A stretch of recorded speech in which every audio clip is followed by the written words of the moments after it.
In 1992, Japan's asset bubble burst, leading to the lost decades of zero growth and no inflation. The Bank of Japan cut interest rates to zero and introduced yield curve control to cap bond yields. This forced Japanese investors, like pension funds and banks, to look overseas for returns because their domestic bonds paid 0%, leading to a multi-decade global shopping spree. Japan became the world's largest foreign holder of US Treasuries and its largest net creditor, effectively the world's ATM. This worked through the yen carry trade. An investor, like Bob, borrows yen at near zero interest, converts it to dollars, and buys US Treasuries yielding 4%. After costs, they pocket the difference. At its peak, this carry trade was worth trillions, acting like global Wi-Fi for markets. It relied on one assumption: Japanese yields would stay at zero forever. But in 2024, that assumption broke. The Bank of Japan ended yield curve control and raised interest rates for the first time in 17 years. Following a second rate hike, the S&P 500 dropped 6%, and Japan's Nikkei plummeted 12% in a day, its worst drop since 1987.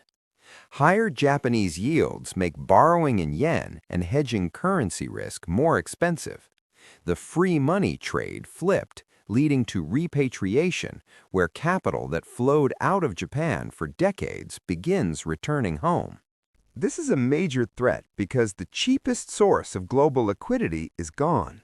Japan was a consistent, price-insensitive buyer of long-term US Treasuries. While everyone watches the Fed, long-term yields are actually set by supply and demand. As Ray Dalio explains, the bond market is the backbone of all markets and determines all asset returns. Ray Dalio notes that a breakdown in the bond market's supply-demand balance causes rates to rise and currencies to fall. While people analyze Fed meetings like a video game trailer, they are looking at the wrong end of the curve. The Fed controls short-term rates, but the long end is driven by the market's appetite for debt. When long-term yields stay elevated, it becomes an everything story. Analysts use these yields to value stocks. Higher yields mean the present value of future cash flows decreases, causing stock valuations to compress. The 10-year Treasury yield isn't just a number. It's the foundation for nearly every asset valuation. Mortgage rates are also anchored to long-term Treasury yields. If global demand for Treasuries weakens, mortgage rates won't return to 3% even if the Fed cuts the federal funds rate. This keeps housing affordability strained and refinancing muted. The same applies to corporate credit. Higher borrowing costs slow down growth and deal flow. For 30 years, the U.S. benefited from the world's largest carry trade, which is now unwinding. Media ignores this because it's not clickable. People prefer topics like AI or NVIDIA over cross-currency carry trades. We are being sold a lie that one rate cut fixes everything and that liquidity is automatic.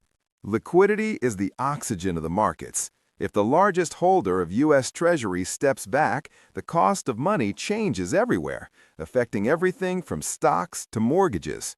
The real threats in the market aren't the loud, sensational headlines. They're the ones hiding in plain sight.